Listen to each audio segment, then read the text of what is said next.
Welcome to the Actors Side today. Wow, talk about actors. Gary Oldman. Thanks for joining us today, Gary. Thank you for having me. I would not have thought of you as Winston Churchill initially when I think, because you don't look anything like Winston Churchill. I have a striking resemblance. So it's very transformative when we see it on screen. Yeah. Did you see yourself possibly there somehow as Winston Churchill? No, I couldn't see myself as Winston. I mean,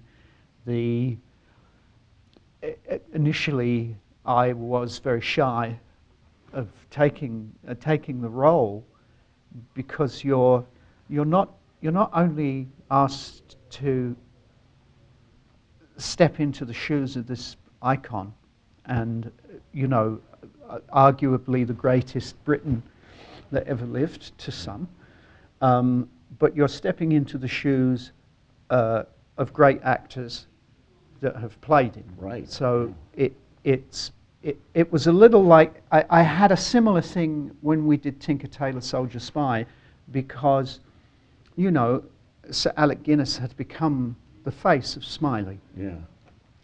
So they are dragons that you have to slay, Yeah. just to even get to saying, before you get to say yes, you have to kind of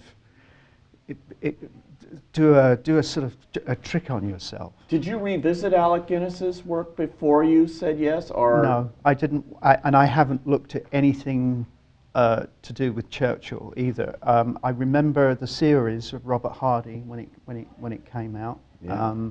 but I sort of put all of that to one side and went to the source material. But of course, the elephant in the room was the resemblance. When you hear the idea, I mean, I chuckled. I thought, oh, don't be ridiculous.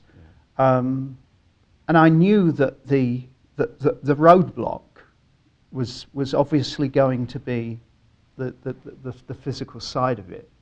And I didn't want to mess with my health, so there was no way that I was going to put on 50, 60 pounds to play the man.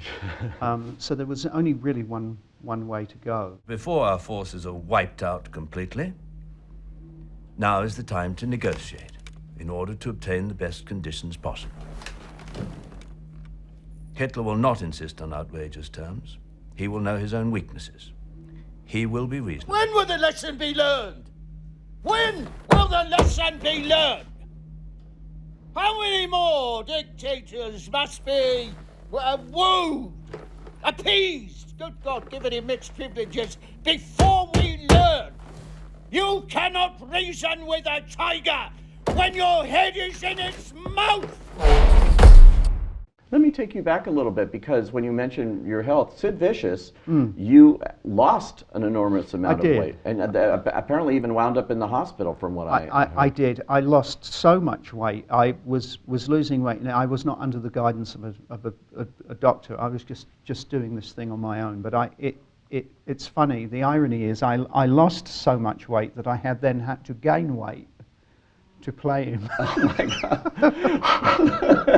Because That's I had become too thin. I took it a little too far. Yeah. Was that an acting lesson for you of what not to do in the future, of going too far for a role like that, or because that was your first major film? Yeah, it was the first. Yeah, I mean, I used to approach the theatre in the same way. Mm-hmm. I used to do the same. I would do the same work. Yeah. For the stage, but I was silly. I was young, foolish, and I made myself very ill. So yes, I learned my lesson from that.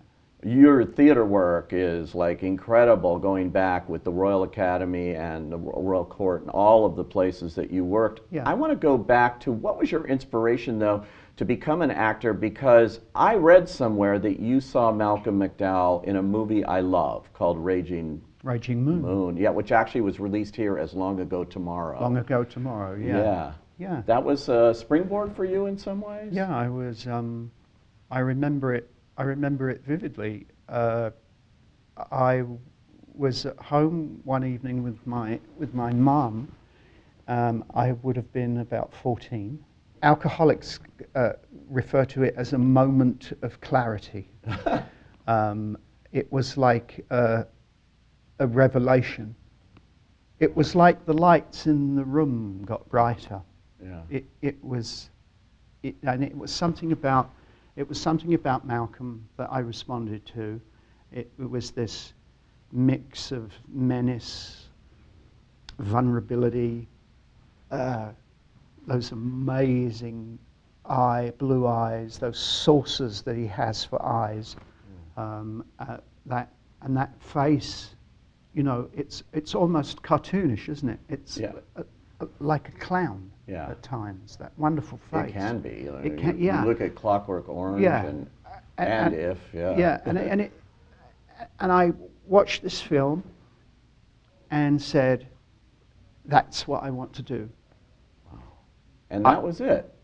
And then where do you go after that? You say, "I'm going to do that," and then having absolutely, you're 14.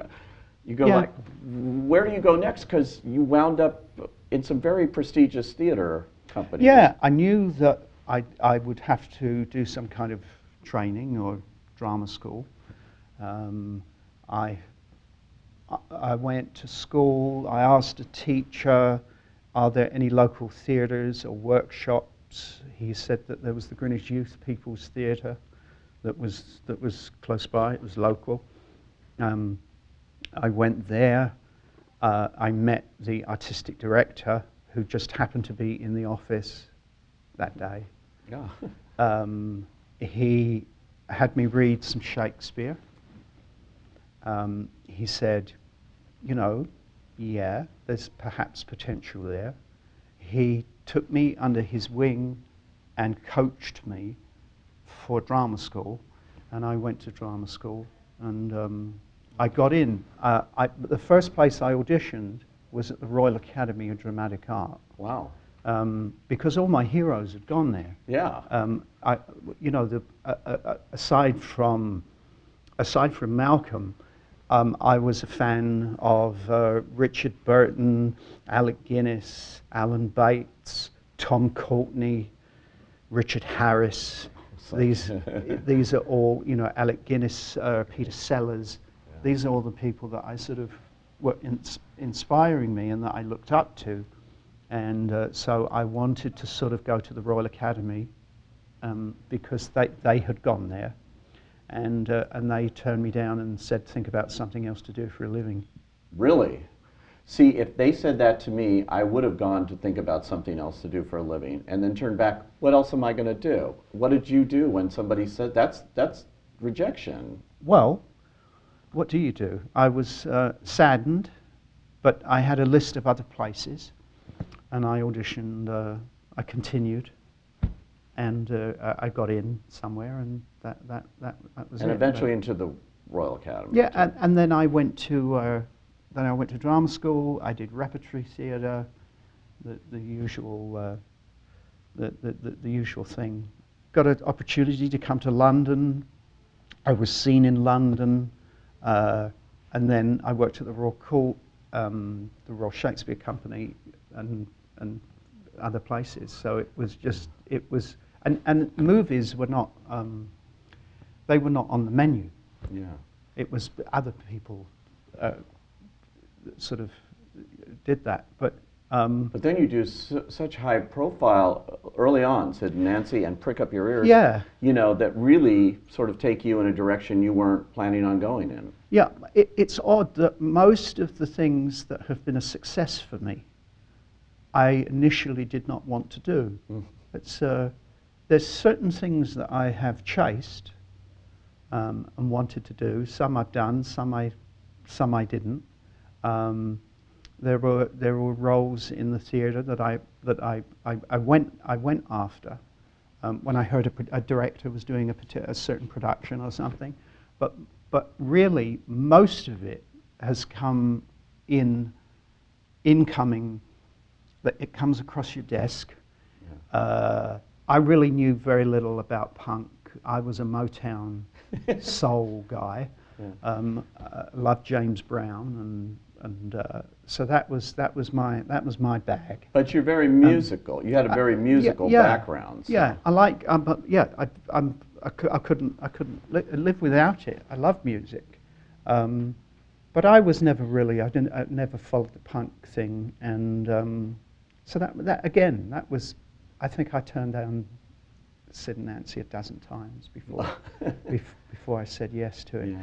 But I, in talking about these wonderful British actors, I don't want to exclude my cinema going and watching, you know, Pacino, De Niro, Hackman.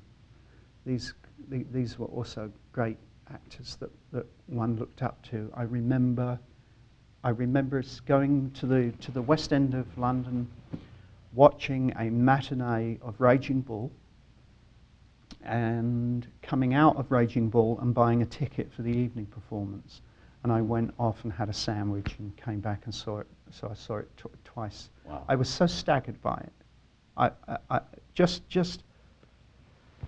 the commitment to the work was so staggering. I mean, apart from his talent and acting ability, his immersion into it, the camera work. When I was at drama school, I saw a Taxi Driver, I think 7 or 8 times. Oh wow! Just to. I'd never seen anything. I don't think we had ever seen anything quite like it. Yeah. You have Wells and you have Cassavetes, but this was then now a whole new type of cinema. And what you do too, you talk about immersive. You throw yourself into these performances to the point where you've done so many different things that we would not say that's Gary Oldman. Mm-hmm. You just become whatever the role is, from playing real people to doing all sorts of things. You had a period there where you were specializing in villains. You've done a lot of villains, and I know actors tell me that's so much fun to play a villain. Yeah, it is fun. It is. They are. Some of them have been what I would call realistic villains, and some of them. If you look at The Professional with Luc Besson, or you look at True Romance, you look at True Romance, and you look at something like The Fifth Element, they're slightly larger than life villains. They're cartoonish. Yeah. You know. Yeah, I got pigeonholed. I got a little typecast there for a while. Did that frustrate you? Does that happen all the time? The last thing you do, they say, "Oh, well, we're going to go get him," and then they try to, 5 more times play the same kind of thing. Yeah, it happens, and of course, if you're funny, then they say, "Oh, we didn't know he was funny." Okay, that hasn't quite happened to me yet. I haven't. My Sleepless in Seattle. I haven't. My romantic, I haven't had my romantic comedy. Why yet. not? We got to have Gary Oldman in a rom-com. Yeah, rom-com. You actually did say no to this Churchill at first. I did. Know. Yeah. But it came back, and and my friend here, this Douglas, this man over here. One of the producers. Yes, one of the producers of the film, and my dear friend sat me down and gave me a good talking to. And said, "You're going to do this."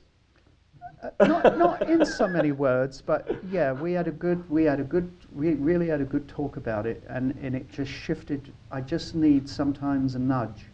I get into this mode of self-loathing, and I just need someone to say, "Come on, get it together." Yeah. I'm glad I did. Not only because I'm very proud of the work. I'm very proud of the film. But I now have such an appreciation for Churchill, and it's led me, it's really opened up my curiosity and my, I'm still learning about Churchill. It doesn't end here. And it's great because this is a very human Churchill, and it's a very unexpected Churchill for people that, you know, see him as one thing. This movie's showing him, and this performance is showing him in a way, no matter how many people have played Churchill, in a way we haven't seen. It's like the first time. Yeah, I feel that this is how I see him, and this is my interpretation of him. Well, I can't wait to see what you do next, too. Please don't keep saying no. And I'll say no and then yes. Thank you, Thank you, Gary Oldman. Terrific. Thanks.